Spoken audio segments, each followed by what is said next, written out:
For USCFootball.com, Connor Morrissette and Chris Trevino. We're here on campus ahead of USC against Notre Dame on Saturday. It's time for instant analysis of Tuesday practice. Chris, we heard from Lincoln Riley today. USC, they're in a little bit of trouble at the running back spot. Wayman Jordan's out, Eli Sanders is out. But some good news today. Two true freshmen, Harry Dalton and Riley Wormley, who've been limited. Wormley and out, Dalton are available. How much do you think we'll see those guys Saturday, if at all? I don't think a lot. I think they're more sort of that emergency for right now. I mean, just a little backstory on both of those guys. You know, Riley Wormley had the significant knee injury during his senior year, so we're past a year on that. But as Lincoln Riley spoke about earlier in the offseason when he arrived, they were going to slow play him a little bit. They were going to take their time with that knee injury to rehab it, get him fully back. And he has progressed really nicely. He's actually been on scout team, was on scout team today. So he is doing something in practice and maybe a little bit of contact. I don't know if he's fully cleared yet, but the fact that he's doing that is a good sign and speaks to, potential being able to be an emergency back for this team. Obviously, they've been pressed more into a role because of the injuries to Wayman Jordan, Eli Sanders, and then Harry Dalton played early in the season, was a summer enrollee, made some really nice runs in practice, and we saw had some nice runs. I think he was in Georgia State. He was not available for the first game, but we haven't seen him at practice. I don't know what's going on there. We didn't really get a full clarification like what's going on, but there were times where he was not out with practice, and there were times where he was in street clothes leaving practice while the rest of the guys were coming out. So I'm not really sure if that was like injury related or something else, but today was the first time he came out in practice in several weeks. Pads and helmet. Took a little time to gather all those things together, but he looked like he was at least practicing this week. So I don't know how much game shape he's in. So I would actually feel probably Riley Wormley is ahead of him in terms of someone who's actually been practicing and who has been, participating in practice in some capacity. Riley Wormley was like Brian Jackson, where he dressed in the second half against Michigan. Yep. And if they were in a really tough spot, maybe they would have thrown him out there. Who knows? But he did get his uniform on after not having it on in that first half like Brian Jackson. So, Chris, the conspiracy theorist in me thinks a little bit. Today, Lincoln Riley says both guys are available. Is he just a little bit burned by that availability report mishap where Brian Jackson was out and he was technically available, but they ideally were hoping not to play him? Like, I'm wondering if those two guys, Dalton and Wormley, are available, but only if there is an injury to Jackson or to King Miller. I think we're going to see a lot of Jackson and King Miller, and Riley right now doesn't just want to make the same mistake that they made last week, listing a guy out when if they need him in case of emergency, they'll play. Yeah, you're coming off the fine and everything that happened, as you said, so you got to be a little more careful with who you designate and what you don't designate. But I fully expect both of those guys to travel this week, which would be the first time they have traveled. I think Harry Dalton might have gone to Purdue. I could be wrong on that. But for the most part, both of those guys should be in South Bend this week. Both, should be suited up for this game because you never know what's going to happen with you're down to essentially one scholarship running back with Brian Jackson being back and those two guys being, true freshmen. Riley Wormley hasn't played a single snap at all. And Harry Dalton's only played, like a handful of snaps too. So to have them in South Bend playing bigger roles, I don't think you want that. You hope you don't have to play them, but they need to be there just in case something happens with the combination of King Miller and Brian Jackson, who Lincoln Riley talked about, came out pretty clean. His words after the limited time he got against Michigan. They're going to start ramping him up more because, he hasn't been practicing fully, so they need to kind of get him up to speed.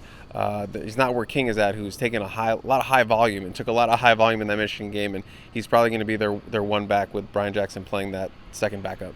A huge opportunity for King Miller and Brian Jackson. I'm looking forward to that.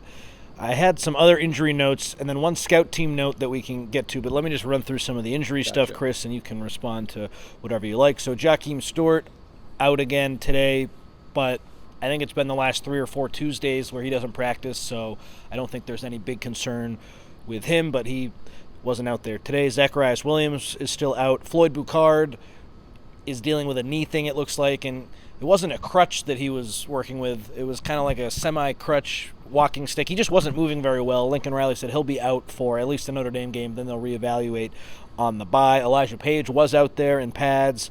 We'll try to get an update on his status later this week. And then Eric Gentry and Tamir Robinson were limited. Don't expect anything long-term with those guys. Floyd Boucard, that's probably the guy who's for sure out of that group along with Zacharias Williams, but USC's pretty deep in the middle of that defensive line, and while that will hurt, other guys can step up. Carlin Jones season, if you want to throw somebody out there. But yeah, Floyd Ricard, that is a little bit of a sting. He is part of that NASCAR package, that third and long pass rush package, because that's kind of his strength right now, is rushing the quarterback. So that is going to sting a little bit, but they have enough depth there to mitigate the loss of that moving forward. But it would help to have number 88 out there against this Notre Dame offense. But Carlin Jones got some time. Jakeem Stewart can get more time. So again, they have the depth to handle being down Floyd Ricard for a little bit of time.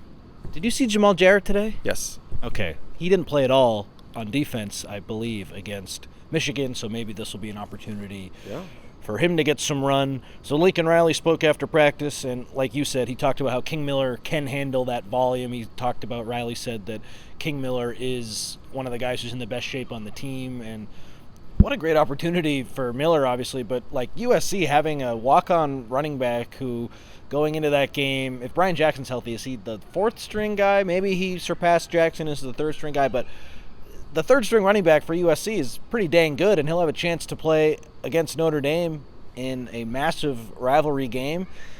He's like a guy who can handle the RB1 workload, where there's a lot of third-string running backs across the country. That's not the case. Can you imagine, being a lifelong USC fan, SoCal kid, this is a school you want to go to, and your first career start is against Notre Dame on the road? Like that's just crazy. And what an opportunity, as you said, for him. And King Miller, super quiet kid, super humble kid. We got to talk to him and his brother later, so we'll talk about that. But yeah, just a great story coming out of unfortunate circumstances with the loss of Eli Sanders and Waymon Jordan. But USC is pretty lucky that they have a special, not all walk-ons are like this. This is a rare thing. This is not something that happens. Every school has one elite walk-on, though. This is a rare thing, and for USC to have two of them with his brother Kalen, who is the backup center right now, could probably start, was in a competition to start this season, and both of those guys will be on scholarship at some point. That was what Lincoln Riley was saying, not if, it's when for those guys. But yeah, just a huge opportunity for King Miller, and I'm excited to see it. You wish you had Eli Sanders and Waymon Jordan out there, but King Miller's shown to could be pretty special at times, so I'm excited to see what he can do this weekend on the road, South Bend, crazy atmosphere. To your point about the walk-on, sometimes the best case scenario is special teams, like Josiah Zamora, Roman Marchetti, two guys who are great practice players, great special teams players, but don't quite get the opportunity to play on offense or defense. And King Miller's just been so good. I mean, the 75-yard run, the first game of the season, it's remarkable what he's doing. It kind of feels like the year of the walk-on with King Miller. Garrett Pomerantz almost has that touchdown. Technically, Ryan Sayeri is a walk-on as the starting kicker. So walk-ons are making an impact this season, and obviously King Miller has a chance to do something really special this weekend. Lincoln Riley, one other thing he talked about was, I asked him, there was a big response after that Illinois game, clearly. How do you keep that going? And he said, the good teams that I've been around, you got to reset every week, and that response, that challenge, that just needs to be there week in and week out. So I'm fascinated, Chris, because we saw Lincoln Riley, after Ryan Sayeri made the 54-yard field goal, show more emotion than he's shown for a lot of the games in his tenure here. I'm just fascinated to see how USC comes out after a big win on the road against Notre Dame.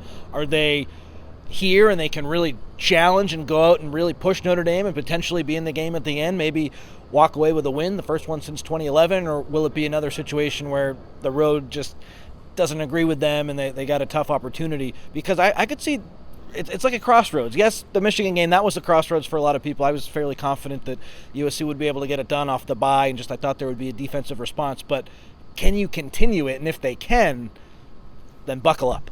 I mean, that's the trick with 18 to 21-year-old kids. This is what you're dealing with week in and week out. You gotta remove what you did last week, because this week is something different, and this week is something big with this Notre Dame game. Potentially the last one in the rivalry for some time. There's a lot at stake in this game. USC 5-1.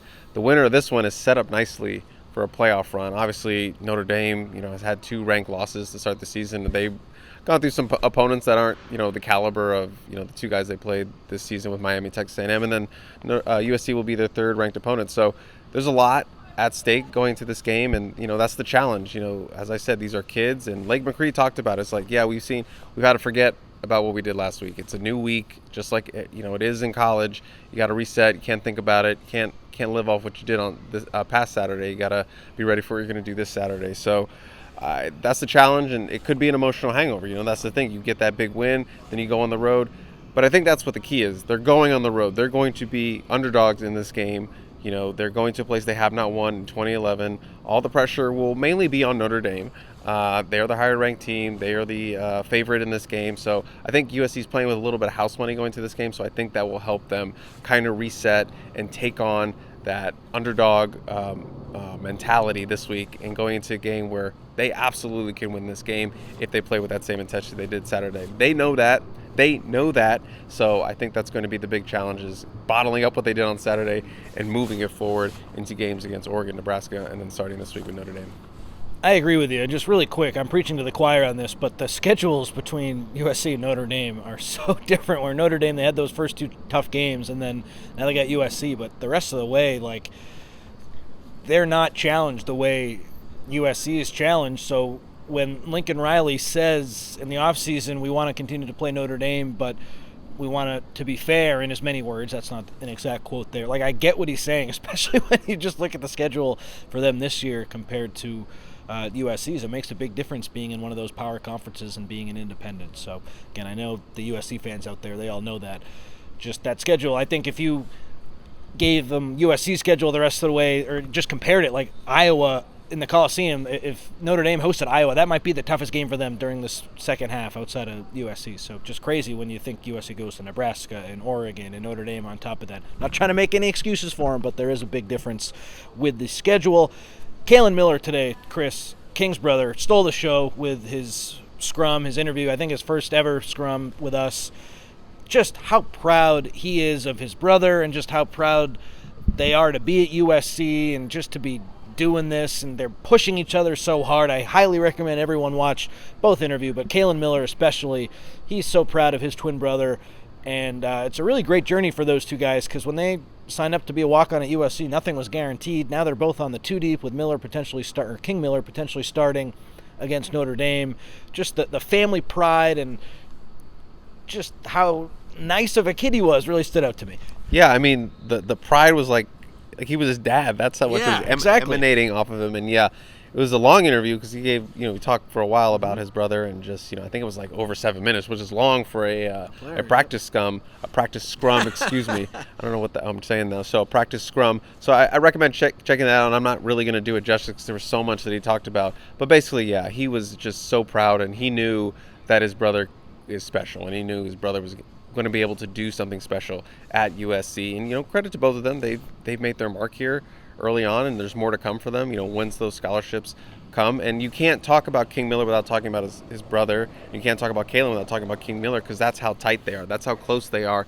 They don't want to do their own thing. They want to be together and do things together, but they also want to outwork each other. And that's what he was talking about. Like, it's not like, no, you're going to go to that school. No, we want to go to USC together. They played their whole life together. And he's like, not a lot of people get to say that about anybody, especially their brother. So they're super happy about that. They have such a tight, close bond, and it's a dream come true for both of them to be able to play at USC. As I said, these guys are SoCal kids, grew up being USC fans. I believe he said his cousin is Elijah Griffin, the former USC defensive back, which makes me feel old because I covered OG in high school and stuff. So Mission Viejo, correct. He knows them all. So yeah, just that special relationship. And I'll end by saying kind of the story he ended with, and how they figured out they were going to actually come here, because Lincoln Riley talked about it as like, we thought somebody was going to offer King and their brother. We thought they were really close to being our caliber, and we figured someone was going to offer them, but no one did. So no one offered both, because I think King did have a couple offers. No one offered both, so we stepped in and offered them as preferred walk-ons. And Kalen was talking about how at the end of the year they didn't really have a plan. They didn't have anywhere to go together, and they were leaving an all-star practice. Both of them were in the car, and he got a call. It was from Josh Henson, former offensive line coach, but the call came up as a spam call. So Kalen hung up on it, and he was like, okay, spam call, whatever. And then Henson texted him. He was like, hey, this is Coach Henson, you got him in to talk. And got the call and whatever, got the news, and he turned to his brother like, can you believe this is life right now, like this opportunity? So yeah, just a really good story. I recommend checking out the full interview. You'll be really impressed with him. And obviously just a little football in there. He is the backup center now, and he said, I asked him about that. He's like, yeah, it's been a role he's been taking up. Didn't start really snapping until he was here at USC. Did a little bit of snapping in high school, but was mainly a defensive lineman. But he's really taken to it, and everyone here, he says, teammates, coaches have all been pushing him when it comes to learning center, so he feels ready if needed, if he's called upon, like his brother has been called upon for running back. King's been getting the headlines, but Kalen's really good too. He really impressed me in fall camp, the fact that he was competing with Alani Noah pretty hard at right guard, so pay attention to him as well. He's someone, like you said, backup center, so we'll see what the future holds for him. And then Lincoln Riley said, he was asked that question like he keeps getting, when are these guys going to go on scholarship? And he said soon, so no big update there, but it's only a matter of time. He said it was two components when talking about that. Were they deserving? They have Yes. that talent, and obviously we know they do. And the other part is, do you have the room, like the opportunity, the like the actual scholarship available? And based on what he was saying, it sounds like they don't have the scholarship available right now, but I'm assuming it's going to be worked out as, when, not if, for them. So I think they still have to wait a little bit of time before they finally get the space to add them in. I imagine next year they'll be on. Let's end here. So Jade Mayava spoke today, talked about how he had a hard time catching a couple of the snaps from Reed because they came in with high velocity that he wasn't used to, and a lot of people today spoke about how Reed is a guy in the weight room who's really strong and stronger than he looks, so that makes sense that his snaps were coming in hot. I thought that was funny. And Mayava said the coaching point on his interception was just to run out of bounds and kick the field goal, so that stood out to me. And the last thing for my scrums, Mekhi Lemon said his favorite touchdown, or his favorite reception this year was the touchdown catch against Michigan, which, what a great play that was. You heard from Lake McCree, Chris, and if there's anything you want to respond to with Mayava or Lemon, go for it. Just with Lake, this is his last go around, and he talked about how this will be his final game against Notre Dame. He's obviously going to end it in South Bend, but he was very excited for the opportunity. Helping the younger guys understand the rivalry that it is. But he also said, it's just another game this week. It is an important game, but they can't get too high or too low in terms of what their opponents are playing. But I assume there is a little bit of extra juice. Has to be. Just knowing this is, Notre Dame, big rivalry. Could be the last one for quite some time. We'll see. And then I did ask him about the big hit that he took. He was a couple. Yeah, he was like, I was referring to the one where he got popped in the side and fumbled the ball in the first half. And I was like, I asked about that big hit. He's like, which one? Yes. And I was like, the fumble. He's like, yeah, that's on me. I got to be better at ball security. I got to have better awareness. And as you saw him come off the field, he was pretty upset at himself. He was like, I'm the hardest on myself. And I was really mad about that. But he said his teammates were great. They picked him up. They were so supportive on the sideline. Obviously, USC was able to score a couple times. But, that's been a big emphasis this week is finishing. They had 2 red zone turnovers, as you mentioned with the Mayava pick, get out of bounds like the field goal, and then the big fumble there, which, what happens. And that was a huge hit that he took. But at the end of the day, he said, we have to finish. We have to take care of the ball, and that's on me. And I'm going to be better about that moving forward. Guy taking accountability, a leader taking accountability, a senior taking accountability. That's what you want to hear from a guy like McCree. Also said, asked about the weather. It's going to be raining this weekend. And he said, we get lucked out with Tuesday being a kind of wet practice. And we were all ready for the rain. We didn't actually get any rain. No, but we got lucky. And he said, we got lucky preparing in this kind of weather. It's going to reflect what it is on Saturday. They're doing some wet ball drills and stuff. So they're expecting it to be wet and wild in South Bend. Cut that out. No. I love it. It's getting dark, so we got to run. This has been instant after USC's Tuesday practice of Notre Dame week. They just beat Michigan, not Michigan week. USC's 5-1, 20 in the country. Vibes are high right now, Chris. Can they keep it going? Would be massive if USC beats Notre Dame. Obviously, on the road, though, just a place where they haven't had a lot of success. So a big opportunity this week. We'll have more coverage tomorrow. He's Chris Trevino. I'm Connor Morrissette. We'll see you next time.